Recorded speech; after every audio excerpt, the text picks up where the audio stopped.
संदीप सिंह, अगला प्रश्न। मैंने होमगार्ड्स में तैनात जवानों को जो लगातार पूर्णकालिक सेवा देते हैं, अपना पूरा योगदान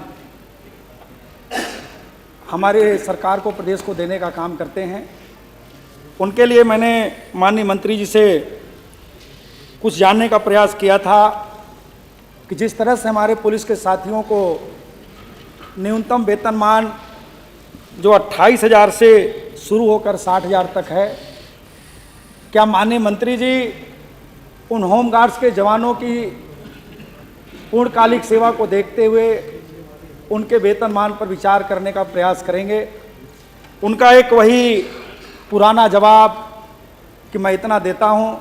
मैं समझता हूं इससे पूरा प्रदेश, पूरे होमगार्ड के जवान भी परिचित हैं कि हमें कितना पैसा मिलता है, लेकिन आखिरकार ऐसा कौन सा कारण है कि जब पूरा का पूरा योगदान हमारे होमगार्ड के साथी भी देते हैं, और मैं जहां तक समझता हूं कि जितना रिस्क लेकर के सड़कों पर खड़े होकर के ट्रैफिक संचालन से लेकर के रात के अगर कभी भी अतिरिक्त पुलिसकर्मी की जरूरत पड़ती है तो उसकी भरपाई भी हमारे होमगार्ड के जवानों से की जाती है। तो मैं समझता हूं कि उनका हक बनता है कि कम से कम उनके वेतनमान, जो मिनिमम वेतनमान पुलिस का है, उस पर विचार करना चाहिए। लेकिन उस पर माननीय मंत्री जी का जवाब आया है कि हम 18,000 रुपया उनको देते हैं 30 दिन का।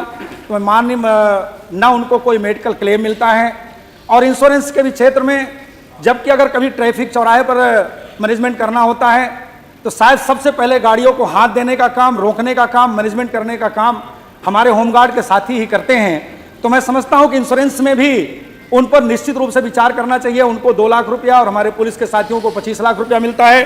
तो मैं माननीय अध्यक्ष जी, आपके माध्यम से माननीय मंत्री जी से सिर्फ इतना जानना चाहता हूं कि क्या उनके वेतनमान पर विचार करने का काम करेंगे, बढ़ाने पर विचार करेंगे कि नहीं करेंगे?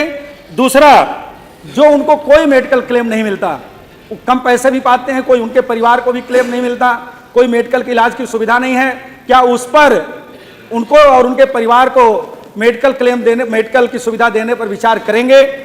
माननीय अध्यक्ष जी, मैं एक बात और आपके माध्यम से माननीय मंत्री से कहना चाहता हूं कि जब आपने स्वीकार कर लिया कि आपके पास अभी पद रिक्त हैं, तो माननीय मंत्री जी, हम आपसे जानना चाहते हैं कि इन पदों की भर्ती कब तक करेंगे और नहीं करेंगे तो क्यों नहीं करेंगे? और बस एक अंतिम सवाल करते हुए माननीय अध्यक्ष जी, कि इनके जो इंश्योरेंस, जो इनके सम्मान से जुड़ा हुआ सबसे बड़ा है प्रश्न है माननीय अध्यक्ष जी, मैं जिस तरह से वो लगातार निरंतर 24 घंटे सेवा देते हैं, उनके इन तमाम समस्याओं पर सरकार विचार करेगी कि नहीं करेगी, और करेगी तो कब तक? माननीय अध्यक्ष जी। माननीय मंत्री जी। माननीय अध्यक्ष महोदय, होमगार्ड स्वयंसेवक का पद पूर्णतः अवैतनिक है और स्वयंसेवी है।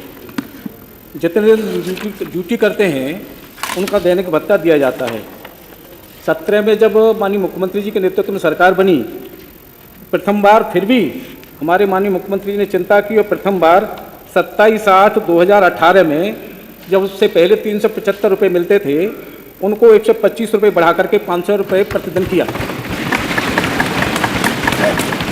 दूसरे ही एक साल के अंदर दोबारा 23/9/2019 को पुलिस कार्मिक के मूल वेतन 18,000 के आधार पर माननीय मुख्यमंत्री जी ने 500 रुपये में 600 रुपये, 100 रुपये और बढ़ाकर 600 रुपये प्रदान किया। इसके साथ साथ राज्य सरकार द्वारा अनुमन्य महंगाई भत्ता भी जोड़कर अनुमन्य किया गया है। वर्तमान में 53% महंगाई भत्ता जोड़ते हुए 918 रुपये प्रतिदिन हमारे होमगार्ड जवानों को मिल रहे हैं। भर्ती की अगर बात आती है तो मैंने पहले भी अभी सदन में कहा था, यथा आवश्यक हम कार्रवाई के चलन में है हमारी। और बात आती है हमारे होमगार्ड के जवानों को, पहले की अगर हम बात करें तो 3 लाख रुपए बीमा की राशि दी जाती थी, और उसमें माननीय मुख्यमंत्री जी ने अगर कोई दुर्घटना होती थी तब 3 लाख रुपए की बीमा राशि दी जाती थी। उसमें भी सालों लग जाते थे, लेकिन माननीय मुख्यमंत्री जी ने उस 3 लाख रुपए की जो बीमा राशि थी, 5 लाख रुपए अनुग्रह राशि हमारा सरकार ने देने का काम किया है। और वो भी हमारा होमगार्ड का जवान, वो पहले 3 लाख रुपए थे तो ड्यूटी पर अगर तो कोई दुर्घटना होती थी तब था, लेकिन आज हमारा होमगार्ड का जवान घर पे है, चाहे रास्ते में कहीं भी है, तो 5 लाख रुपए की अनुग्रह राशि उनको तत्काल दी जाती है और उनके घर में अगर कोई व्यक्ति पात्र होता है तो उसे नौकरी भी दी जाती है।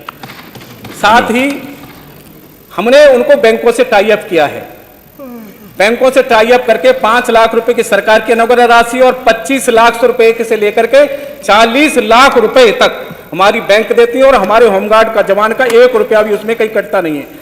इससे ऐसे हमारे होमगार्ड के जवानों को 30 लाख से 45 लाख रुपए तक मिल जाता है। ये हमारी प्रक्रिया है सरकार की।